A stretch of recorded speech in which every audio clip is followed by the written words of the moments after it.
చూసుకుంటే కుటుంబ నియంత్రణ వద్దు, ఎక్కువ పిల్లలు బుద్ధు ప్రోత్సాహకాలు ప్రకటించిన చంద్రబాబు ఇద్దరికంటే ఎక్కువ కంటే కాన్పు సమయంలో 25,000 మరి ఇస్తామని చెప్పి ప్రకటించింది. గతంలో కుటుంబ నియంత్రణ ఉండాలి అని చెప్పి కూడా ఆ టైంలో ముఖ్యమంత్రి చంద్రబాబు, అప్పటి ముఖ్యమంత్రి చంద్రబాబు కూడా మరి ఆంధ్రప్రదేశ్లో మరి కొన్ని తీసుకొచ్చారు.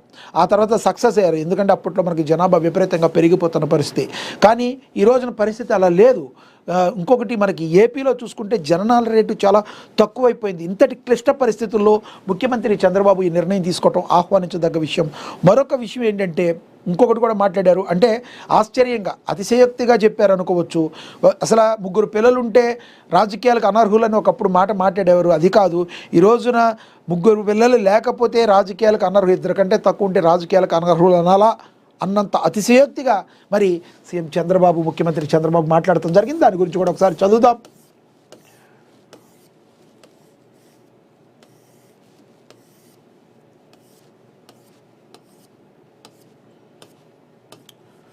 కుటుంబ నియంత్రణ వద్దని చెప్పి మరి చంద్రబాబు చెప్పడం జరిగింది. ఆంధ్రప్రదేశ్ ప్రజలకు ముఖ్యమంత్రి నారా చంద్రబాబు నాయుడు గుడ్ న్యూస్ చెప్పారు. ఇకపై 2 కంటే ఎక్కువ మంది పిల్లల కంటే కాన్పు సమయంలో 25,000 రూపాయలు ఇస్తామని గురువారం నాడు అసెంబ్లీ సాక్షిగా కీలక ప్రకటన చేశారు. ప్రతి కుటుంబంలోని కుటుంబ సభ్యుల సంఖ్య పెరిగే కొద్దీ వారికి ప్రోత్సాహకాలు ఉంటాయని చంద్రబాబు వెల్లడించారు. ఇప్పుడు వరకు కుటుంబ నియంత్రణకు ప్రాధాన్యత ఇచ్చామని, ఇప్పుడు పాపులేషన్ మేనేజ్మెంట్ గురించి చర్చిస్తున్నామని సీఎం చంద్రబాబు తెలిపారు. పాపులేషన్ మేనేజ్మెంట్ పాలసీ అమలు చేసిన మొదటి రాష్ట్రంగా ఏపీ నిలుస్తుందని చెప్పి ముఖ్యమంత్రి చంద్రబాబు అయితే తెలియజేశారు. అదేవిధంగా మమతకు షాక్, మీ గవర్నర్ను మార్చేశాం, అమిత్ షా ఫోన్, బెంగాల్ గవర్నర్గా మరో కాంట్రవర్సీ కింగ్ అని కూడా ప్రచురించారు. తనను సంప్రదించకుండానే రాష్ట్ర గవర్నర్ కేంద్ర ప్రభుత్వం మార్చేసిందని పశ్చిమ బెంగాల్ ముఖ్యమంత్రి మమతా బెనర్జీ ఆరోపించారు. కేంద్ర హోంమంత్రి అమిత్ షాకు ఫోన్ చేసి చెప్పే వరకు తనకు ఈ విషయమే తెలియదన్నారు. కేంద్ర ప్రభుత్వం తీసుకున్న ఇలాంటి నిర్ణయాలు భారత రాజ్యాంగ స్ఫూర్తికి విరుద్ధమని ఆమె మండిపడ్డారు. ఇలాంటి చర్యలు దేశ సమాఖ్య వ్యవస్థ పునాదులపై జరిగే దాడులు లాంటివన్నారు. సహకార సమాఖ్య వ్యవస్థ సూత్రాలను గౌరవించాల్సిన బాధ్యత కేంద్ర సర్కార్పై ఉందని మమత తెలియజేశారు.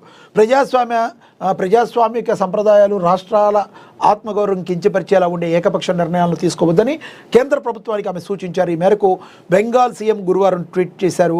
రాష్ట్ర గవర్నర్ సివి ఆనంద్ బోస్ ఆకస్మిక రాజీనామా వార్తలు విని షాకు గురయ్యారని మమత తెలిపారు. సివి ఆనంద్ బోస్ స్థానంలో బెంగాల్ కొత్త గవర్నర్గా ఆర్ఎన్ రవిని నియమించిన విషయాన్ని కేంద్ర హోంమంత్రి అమిత్ షా ఇప్పుడే తనకు చెప్పారన్నారు.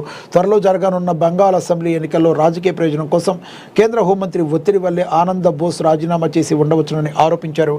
కాగా ఆర్ఎన్ రవి తమిళనాడులో స్టాలిన్ సర్కార్తో నిత్యం కయ్యం పెట్టుకుని కాంట్రవర్సీగా మారగా, బోస్కు మించి ఇతను మమతను ఇబ్బంది పెడతాడని నోటిఫికేషన్కు ముందు గవర్నర్ను మార్చారని రాజకీయ నిపుణులు అయితే విశ్లేషిస్తున్నారు. ఏదేమైనా మరి కేంద్రం ఒక నిర్ణయం తీసుకుంది. ఇదైతే రాష్ట్ర ముఖ్యమంత్రిగా మాకు చెప్పకుండా ఇలా చేయటం ఇది రాజ్యాంగ విరుద్ధమని మమతా బెనర్జీ చెప్పుకొచ్చారు. మమతా బెనర్జీ మరి ఇలాంటి మంచి ముఖ్యమంత్రి మనందరికీ కూడా తెలుసు. మీరేమంటారు మమతా బెనర్జీ గురించి? మీరు కామెంట్ బాక్స్ రూపంలో కామెంట్ అయితే చేయండి. ఇంకా అదేవిధంగా తదుపరి, అవును నిజమే, షాక్ ఇచ్చిన త్రిష. గత కొన్ని రోజులుగా విజయ్ యొక్క విడాకుల పరిస్థితి మనకు తెలుసు. మరి విడాకులు తన భార్యకి ఇచ్చి 250 కోట్లు మరి అతను ఆఫర్ చేసినట్టుగా తెలుస్తుంది. తాను ఎవరైతే తన భార్య ఉందో మరి 25 ఏళ్ల తర్వాత విడాకులకి అప్లై చేసింది. కరెక్ట్గా అతను ఎలక్షన్స్ టైంలో మరి ఆమె ఆ రకంగా విడాకులకు అప్లై చేయడానికి కూడా అనేక రకాల కారణాలు అయితే చెప్తున్నారు. విజయ్ సినిమాలకు గుడ్ బై చెప్పి రాజకీయాల్లోకి తీరు లేకుండా ఉండాక ఇటీవల భార్య సంగీత కోర్టుకెక్కడంతో విడాకుల విషయం బయటకు వచ్చింది. అధికార ప్రతిపక్షాలు సైతం దీనిని ఓ రేంజ్లో విమర్శలు చేసి ట్రోలింగ్ చేస్తున్నాయి. ఆయన ఫాలో అవుతున్న వారు సైతం ఏం చేయాలో దిక్కులేని చోతని పరిస్థితిలో చిక్కుకున్నారు. నటి త్రిషతో ఎఫ్ఐఆర్ ఉందనే ప్రచారం ఉంది. ఇలాంటి వార్తల ప్రచారం జరుగుతుండగా ఇవి నిజమే అన్నట్లుగా విజయ్ త్రిష గురువారం షాక్ ఇచ్చారు. ఓవైపు వార్తలు ఇలా వస్తుండగానే చెన్నైలో ప్రముఖ నిర్మాత కల్తైపులి సురేష్ కుమార్ వివాహ రిసెప్షన్కు విజయ్ త్రిషతో కలిసి హాజరయ్యారు. ఇప్పుడు ఇందుకు సంబంధించిన వీడియో సోషల్ మీడియాలో తెగ వైరల్ అవుతుంది. ఇప్పటికే త్రిషతో సంబంధాలు విషయంలో వ్యవహారం హాట్ టాపిక్గా ఉన్న సమయంలో ఇప్పుడు వీరిద్దరూ కలిసి ఒక కారులో రిసెప్షన్కు రావడం సర్వత్రా చర్చనీయాంశమైంది. ఒక ప్రస్తుతం త్రిష విజయ్ల నడుమ వస్తున్న వార్తలు నిజమనడానికి ఈ వీడియో సాక్ష్యమని చెప్పి నెటిజన్లు అయితే అభిప్రాయపడుతున్నారని కూడా ప్రచురించారు. ఇక అదేవిధంగా చూసుకుంటే ఇది చాలా ఇంపార్టెంట్. మనకి బీహార్ పాలిటిక్స్లో నూతన శాఖ ముఖ్యమంత్రి పదవికి నితీష్ గుడ్ బాయ్. ఎందుకంటే ఇది తను హృదయపూర్వకంగా చేస్తుందిగా మనమైతే భావించవచ్చు. ఎందుకంటే ఎన్డీఏ కూటమిలో ఇప్పుడు భాగంగా ఉన్న మరి ఇక్కడ టీడీపీ జనసేన కూటమి ఎంత ఇంపార్టెంట్ రోల్ ఉందో అంతే ఇంపార్టెంట్ రోలు మరి అక్కడ నితీష్ ప్రభుత్వానికి ఉంది. నితీష్ వలన ఈ రోజున బీజేపీ మరి ఒక స్ట్రాంగ్ పొజిషన్గా ఉందంటే నితీష్ నారా చంద్రబాబు నాయుడు వలన మరి ఇద్దరు కూడా మరి ఎన్డీఏ కూటమిలో ఉండటం వలన చాలా బలంగా బీజేపీ అక్కడ ఉండటం అయితే జరిగింది. ఏది ఏమైనప్పటికీ కూడా నితీష్ మరి ముఖ్యమంత్రిగా కాకుండా రాజ్యసభకు వెళ్ళడానికి ఆయన నిర్ణయించుకున్నారు. ఇక నితీష్ వారసుడు ఎవరు అన్న దానికి అక్కడ పోటీ జరుగుతుంది. ఈ సమయంలో నితీష్ కుమార్ రెడ్డికి ఉప ముఖ్యమంత్రి ఇచ్చేటట్టుగా, అదేవిధంగా అక్కడ బీజేపీ పర్సన్ నుంచి ఎవరైతే మరి ఒక ముఖ్యమంత్రి అయ్యేటట్టుగా తొలిసారి బీజేపీకి ఇక్కడ అవకాశం అయితే వచ్చినట్టుగా చాలా చాలా స్పష్టంగా అయితే కనబడుతుంది.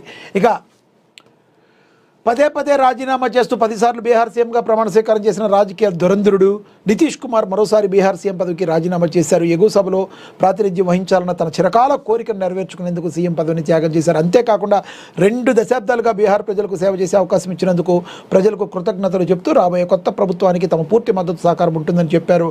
రాజకీయాలకు రాక ముందు నుంచి బీహార్ చట్టసభల్లో 2 సభలకు, పార్లమెంట్లో కూడా ఎగువ దిగువ సభలకు ప్రాతినిధ్యం వహించాలని తన కోరిక ఉందని, ఇప్పుడు అది నెరవేరబోతుందని చెప్పారు. ఇప్పటికే నితీష్ కేంద్ర రైల్వే శాఖ మంత్రిగా పనిచేసేటప్పుడు లోక్సభ నుంచే ప్రాతినిధ్యం వహించారు. బీహార్ అసెంబ్లీ ఎగువ సభ సభ్యుడిగా కూడా ప్రాతినిధ్యం అయినా వహించారు. ఇక తర్వాత ఎవరు అనే దానిపై కూడా మరి చర్చ వస్తుంది. ఇప్పుడు అందరి ఆసక్తి నితీష్ కుమార్ బీహార్ కొత్త ముఖ్యమంత్రి ఎవరనే చర్చ జరుగుతుంది. నితీష్ కంటే ముందు బీహార్ సీఎంగా లాలూ ప్రసాద్ యాదవ్ ఉన్న సమయంలో జంగిల్ రాజ్గా పేరుపడ్డ బీహార్ను నితీష్ గాడిన పెట్టే ప్రయత్నం చేశారు.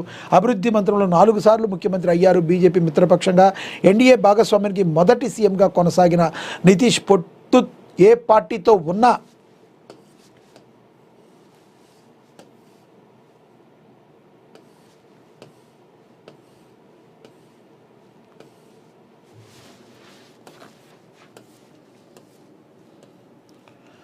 సీఎం పీఠం మాత్రం తనకే దక్కేలా చూసుకున్నారు. గత 2 శాసనసభల్లో భిన్న పార్టీలతో పొత్తుతో పోటీ చేసిన నితీష్ బలం ఒక్కసారిగా ఆర్జేడీ కన్నా తక్కువగా ఉన్న, ప్రస్తుతం బీజేపీ కన్నా తక్కువగా ఉన్న సీఎం పదవి మాత్రం తనదే అనిపించుకున్నారు. ఎట్టికేలకు బీజేపీకి బీహార్ సీఎం పదవి వచ్చింది. ఓవరాల్గా ఇది మరి తన యొక్క చిరకాల కోరికను తీర్చుకోవడానికే వెళ్తున్నాను. వచ్చే వాళ్ళందరికీ కూడా నెక్స్ట్ వచ్చే వాళ్ళందరికీ కూడా తమ సంపూర్ణ మద్దతు ఉంటుందని చెప్పి నితీష్ ప్రకటించడం అయితే జరిగింది.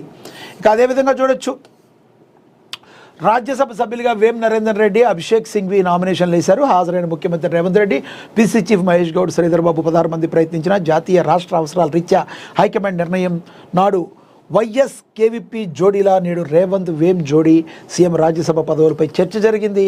ఎట్టకేలకు సింఘ్వి కావచ్చు, అదే వేం నరేందర్ రెడ్డి కావచ్చు మరి నామినేషన్లు వేయటం అయితే జరిగింది. రాష్ట్రం నుంచి రాజ్యసభ అభ్యర్థులుగా అభిషేక్ మను సింఘ్వి, వేం నరేందర్ రెడ్డి నామినేషన్ దాఖలు చేశారు. శాసనసభ వ్యవహారాల మంత్రి శ్రీధర్ బాబు నేతృత్వంలో అసెంబ్లీ ప్రాంగణానికి చేరుకున్న మను సింఘ్వి, వేం నరేందర్ రెడ్డి ఎన్నికల అధికారులై ఉపేందర్కి నామినేషన్ పత్రాలు అయితే అందించారు. దీనిలో మనకి ఏంటంటే బీఆర్ఎస్ అయితే పోటీలో లేదు, అది కూడా ఒక మరి ప్లస్గా చెప్పుకోవచ్చు. దీనికి CM Revanth Reddy, PC chief Mahesh Kumar కూడా హాజరయ్యారు. నామినేషన్ వేస్తున్న అభ్యర్థులకు మద్దతుగా మంత్రులు, ఎమ్మెల్యేలు, ఎంపీలు పెద్ద ఎత్తున అసెంబ్లీ ప్రాంగణానికి చేరుకున్నారు.